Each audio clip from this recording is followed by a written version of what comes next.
प्रभु यीशु मसीह के पर्वतीय उपदेश। और जब हम दूसरे उपदेश को देखते हैं तो वहां पर लिखा है, धन्य है वे जो शोक करते हैं क्योंकि वे शांति पाएंगे। आइए हम दुआ करें। प्रभु जी, हमारी सहायता कीजिए कि हम आपके उन पर्वतीय उपदेशों को जो कि आपने आज से 2000 वर्ष पूर्व इस पृथ्वी पर अपने शिष्यों के सामने उच्चारित किए थे, हम उसे समझ सकें और समझा सकें। प्यारे पिता परमेश्वर, पवित्र आत्मा का अभिषेक मुझको दीजिए कि पवित्र आत्मा में होकर मैं आपके पवित्र वचन को पढ़ूं, सीखूं और समझाऊं, और जितने लोग सुनते हैं वो भी पवित्र आत्मा में होकर इसे ग्रहण कर सके। विनती यीशु के नाम से मांगता हूं, आमीन। मत्ती रचित सुसमाचार उसके 5वें अध्याय के 4थे पद में लिखा है, धन्य हैं वे जो शोक करते हैं क्योंकि वे शांति पाएंगे। शायद ही संसार में कोई मनुष्य स्वेच्छा से कहे कि मैं शोक करना चाहता हूं। सब आनंदित रहना चाहते हैं, सब ये चाहते हैं कि वो खुश रहें और आनंद के साथ अपने जीवन को, अपने पारिवारिक जीवन को, अपने मित्रों के साथ और अपने सांसारिक साथियों के साथ व्यतीत कर सकें।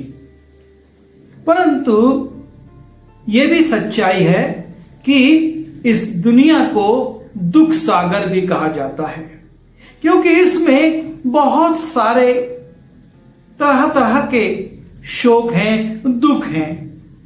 किसी को भौतिक वस्तुओं के ना पाने के कारण दुख है।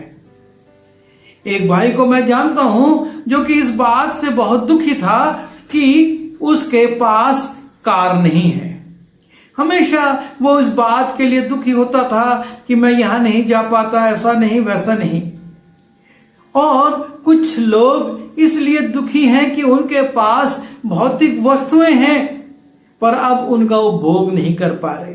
वो भाई जो कि कार के लिए दुखी था, जब उसको कार मिल गई तो अभी इस बात से दुखी है कि पेट्रोल बहुत महंगा है, अब वो कार में भरवा के कैसे चलाए।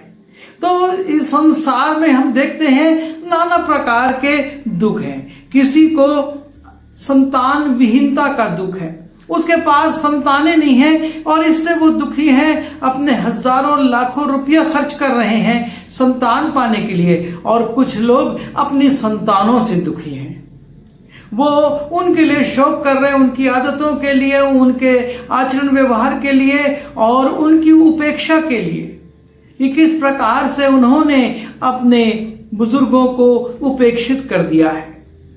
कहने का मतलब यह है कि इस संसार में बहुत सारे दुख हैं, इस संसार में बहुत प्रकार के शोक हैं, और एक एक करके हम अगर विश्लेषित करें तो हम एक लंबी सूची बना लेंगे। एक लंबी सूची हमारे सामने आ जाएगी इन सांसारिक दुखों की। पर यीशु मसीह कहते हैं, धन्य हैं वे जो शोक करते हैं। ये शोक कौन सा है जो आपको और मुझको धन्य बनाता है? यीशु मसीह ने जब इस बात को कहा तो उसके पीछे उनका अभिप्राय वो साधारण शोक नहीं, वो भौतिक वस्तुओं का शोक नहीं, लेकिन उनका अभिप्राय उस शोक से था जिसको कि आप और मैं कुरिन्थी उसके 7वें अध्याय के 10वें पद में देखते हैं। क्योंकि परमेश्वर भक्ति का शोक ऐसा पश्चाताप उत्पन्न करता है जिसका परिणाम उद्धार है, और फिर उससे पछताना नहीं पड़ता, परंतु सांसारिक शोक मृत्यु उत्पन्न करता है। यीशु मसीह कहते हैं, धन्य हैं वे जो शोक करते हैं, और यह है परमेश्वर भक्ति का शोक। जब हम परमेश्वर की ओर देखते हैं और अपने जीवन का मूल्यांकन करते हैं तो हम उसमें तरह तरह की निर्बलताओं को और तरह तरह की कमजोरियों को पाते हैं जो कि परमेश्वर की इच्छा के विरुद्ध है, जो कि परमेश्वर की व्यवस्था के विरुद्ध है और जो कि प्रभु हमेशा निषेध करता है कि इस प्रकार के कार्य मत करो। और तब जब हम उस प्रकार के कार्यों को अपने जीवन में देखते हैं और प्रभु को देखते हैं, तो हमारे अंदर एक शोक उत्पन्न होता है, हमारे अंदर एक पश्चाताप आता है उन गलतियों के लिए, उन कामों के कारण जो कि हमने जाने अनजाने में किए। और वही कहता है पौलुस कि परमेश्वर भक्ति का शोक पश्चाताप उत्पन्न करता है और ये पश्चाताप हमको परमेश्वर की ओर ले जाता है, परमेश्वर से हमको जोड़ता है, क्योंकि हम उन बातों के लिए, उन चीजों के लिए जो कि हमारे जीवन को परमेश्वर से अलग कर रही थी, उससे हमको दुख होता है कि काश हम ये ना करे होते। और तब हमारे जीवन में पश्चाताप आता है और वो पश्चाताप हमारा परमेश्वर से मेल कराता है। जब हम भजन संहिता उसके 119वें अध्याय के 71वें पद में जाते हैं, वहां पर लिखा है, मुझे जो दुख हुआ वो मेरे लिए भला ही हुआ। राजा दाऊद कहता है कि जो दुख मुझको हुआ वो मेरे लिए भला ही हुआ। उस दुख से, उस शोक से मुझको भला हुआ है, मेरी भलाई हुई है, क्योंकि आगे वो लिखता है, जिससे मैं तेरी विधियों को सीख सकूं। जब तक हम उसकी विधियों को नहीं सीखेंगे, उस पर चलेंगे कैसे, उसका पालन कैसे करेंगे। और इसलिए दाऊद कहता है कि जो दुख मुझे हुआ वो मेरे लिए भला ही हुआ है, कि मैं परमेश्वर की विधियों को, उसके नियमों को सीख सका हूं। जब हम भजन संहिता उसके 142वें अध्याय में जाते हैं और वहां पर हम देखते हैं उसके दूसरे पद में, मैं अपने शोक की बातें उससे खोलकर कहता, मैं अपना संकट उसके आगे प्रकट करता हूं। दाऊद अपने शोक की बातें, अब दाऊद को क्या शोक था? दाऊद तो राजा था, संपन्न था, युद्धों में वो जीतता था और हर प्रकार की उत्तम वस्तुओं से वो तृप्त होता था। परमेश्वर ने उससे प्रतिज्ञा की थी कि मैं तेरे वंश को भी आशीष दूंगा, और उसके बावजूद वो कहता है कि मैं अपने शोक की बातें उससे खोलकर कहता, मैं अपना संकट उसके आगे प्रकट करता हूं। और ये जो शोक की बातें हैं, ये जो संकट है, और वो वास्तव में भक्ति की हैं।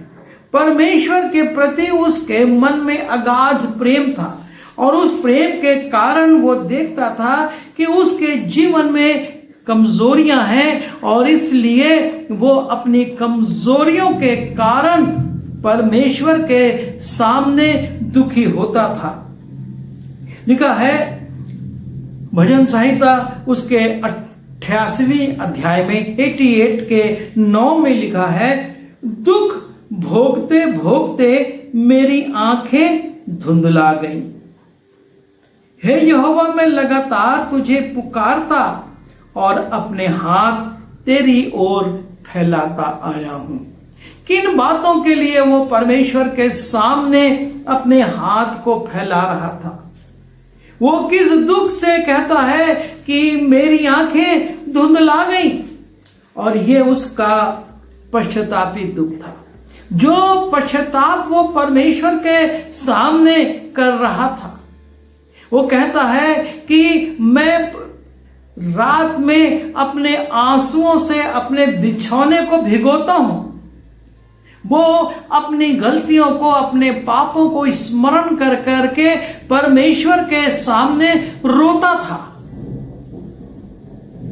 क्योंकि उसको तो भौतिक वस्तुओं की कोई कमी नहीं थी, उसके पास सब कुछ बहुतायत से था।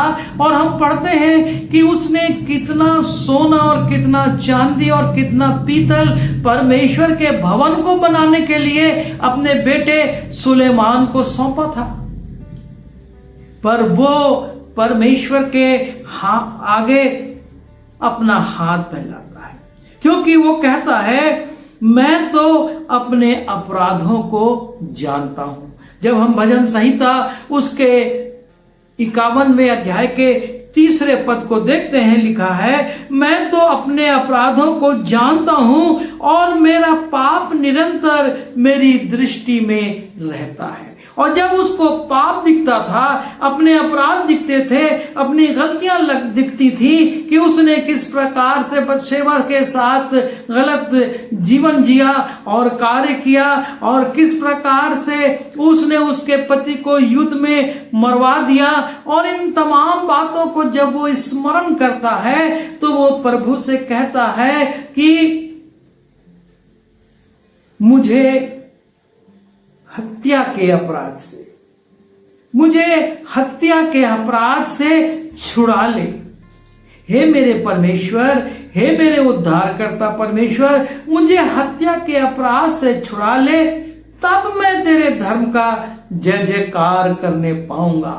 जब तक मैं अपराध में हूं, मैं उस दोष से दोषित हूं, मैं तेरा जय जयकार भी करूं तो वो तुझ तक नहीं पहुंचेगा, क्योंकि परमेश्वर पाप से घृणा करता है। वो पापी से नहीं, लेकिन पाप से घृणा करता है। और वो कहता है कि मेरा अधर्म, मेरे कामों को तुम मिटा डाल। जब हम 90 पद को देखते, लिखा है अपना मुख मेरे पापों की ओर से फेर ले और मेरे सारे अधर्म के कामों को मिटा डाल। मुझे जूफा से शुद्ध कर ताकि मैं साफ हो जाऊं। मुझे धो और मैं हिम से भी अधिक श्वेत बनूंगा। उसके मन में एक लालसा है कि मैं परमेश्वर के सामने हिम से भी ज्यादा श्वेत अर्थात पवित्र बनकर, श्वेत जो है वो पवित्रता का प्रतीक है।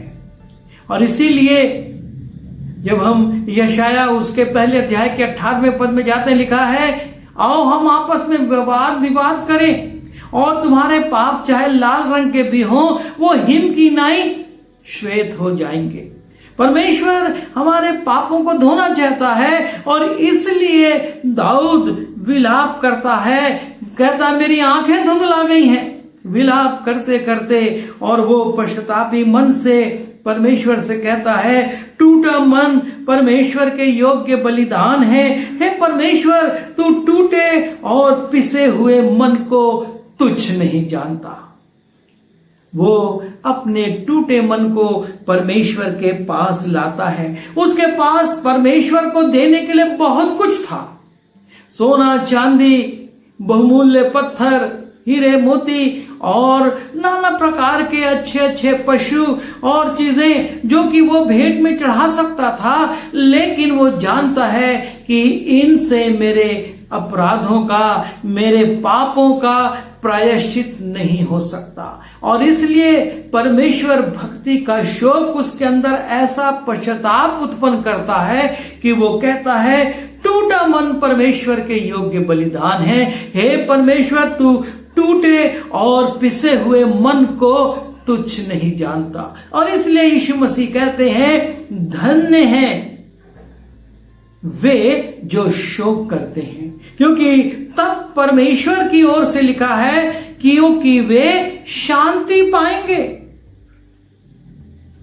जब वो शोक करेंगे, सांसारिक चीजों के लिए नहीं, भौतिक चीजों के लिए नहीं, सांसारिक उपलब्धियों के लिए नहीं, लेकिन अपनी आत्मिक अवनति के कारण जो गलतियां हो गई उनके लिए जब वो शोक करेंगे, तो लिखा है कि प्रभु यीशु मसीह कहते हैं धन्य है वे जो शोक करते हैं।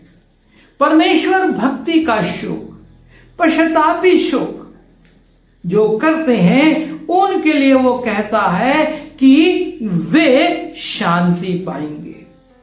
और उसके विषय में यीशु मसीह, जब हम यूहन्ना उसके 14वें अध्याय के 27वें पद में देखते हैं, लिखा है, मैं तुम्हें शांति दिए जाता हूं, अपनी शांति तुम्हें देता हूं, जैसे संसार देता है मैं तुम्हें नहीं देता। तुम्हारा मन ना घबराए और ना डरे, क्योंकि अब तुम्हारे शोक को देखकर मैं तुमको अपनी शांति, वो शांति जो संसार नहीं दे सकता, यीशु मसीह जो कि शांति का राजकुमार है, उसके नाम के आगे ही लिखा है शांति का राजकुमार। और शांति का राजकुमार कहता है, मैं तुम्हें अपनी शांति दिए जाता हूं। जैसा कि हम देख रहे हैं पर्वतीय उपदेशों में, परमेश्वर आपसे, मुझसे कुछ अपेक्षा करता है। परमेश्वर ये चाहता है कि हम अपनी गलतियों के लिए, अपने पाप अपराधों के लिए, जो कि हमने मन से, कर्म से, वचन से, अपनी बुद्धिहीनता से या अपने तत्कालिक लाभ के लिए, अभिलाषाओं के लिए किए हैं, उनसे अपना मन फिराएं, उनके लिए शोक करें। और जब हम उन बातों के लिए, उन गलतियों के लिए शोक करेंगे, परमेश्वर के सामने पश्चाताप करेंगे, तो वो कहता है, मैं अपनी शांति तुमको दूंगा। धन्य है वे जो शोक करते हैं, क्योंकि वे शांति पाएंगे। संसारिक शांति नहीं, तत्कालिक शांति नहीं। आज शांति के लिए संसार करोड़ों, अरबों, खरबों रुपये खर्च कर रहा है कि किसी भी तरह से लोगों में शांति आए, संसार में शांति आए, देशों में शांति आए, सीमा पर शांति रहे, परिवारों में शांति रहे, नगर शांत रहे। लेकिन सब कुछ करने के बावजूद भी अशांति बढ़ती जा रही है। संसार अशांत होता चला जा रहा है। रोज नई नई घटनाएं घटती हैं, जिससे ये पता चलता है कि आज लोग कितने अशांत हैं, कितने बेचैन हैं। उनको शांति की जरूरत है, लेकिन आवश्यकता इस बात की है कि पहले आप और मैं अपनी गलतियों के लिए, अपने पाप अपराधों के लिए, जो कि हमने सनातन परमेश्वर के विरुद्ध किए हैं, अपने प्रेम करने वाले, अपने रचने वाले परमेश्वर के विरुद्ध किए हैं, उसकी आज्ञाओं के विरुद्ध, उसकी इच्छा के विरुद्ध किए हैं, उनके लिए हम शोक करें, हम उनके लिए पश्चाताप करें। ईश्वर भक्ति का शोक हमारे जीवन में जब आएगा और हम उस शोक से जब पश्चाताप करेंगे, तो प्रभु यीशु मसीह कहते हैं, मैं तुम्हें अपनी शांति दूंगा। वो आपको और मुझको शांति देना चाहता है। वो शांति जो समझ से परे है, जो हमको समझ में नहीं आती है, वो शांति आपको और मुझको देना चाहता है। जो शांति संसार के पैसा, संसार का पद, संसार की शिक्षा, संसार के मित्र और अजीज और परिवार के लोग नहीं दे सकते, वो शांति प्रभु यीशु मसीह आपको और मुझको देना चाहता है। शर्त एक ही है कि हम अपने जीवनों में उन बातों के लिए जो कि परमेश्वर के विरुद्ध है, पश्चाताप करें, शोक करें, और तब हम शांति से भर जाएंगे। और इसलिए आवश्यकता है हम अपने पिछले जीवन पर विचार करें। कहां पर हम चूक गए, कहां पर हमारे जीवन में परमेश्वर से अलगाव आ गया, कहां पर संसार में शैतान ने हमको भटका दिया। हमको वहां से लौटना होगा, हमको उन गलतियों को, उन पापों को मानना होगा, उनको छोड़ना होगा, और तब परमेश्वर की शांति जो सारी समझ से परे है, हमारे हृदयों पर राज करेगी और संसार आश्चर्य करेगा कि इन परिस्थितियों में भी ये कितने शांत हैं। प्रभु हमारी सहायता करे कि ये पर्वतीय उपदेश हमारे दिलों में परमेश्वर भक्ति का शोक उत्पन्न करे, पश्चाताप उत्पन्न करे, ताकि हमारे जीवनों में परमेश्वर की शांति आ सके। आइए प्रार्थना करें। प्रभु जी हमारी सहायता कीजिए कि हम सांसारिक और भौतिक वस्तुओं के लिए शोक ना करें, क्योंकि ये सब फानी हैं, आज हैं और कल मिट जाएंगी।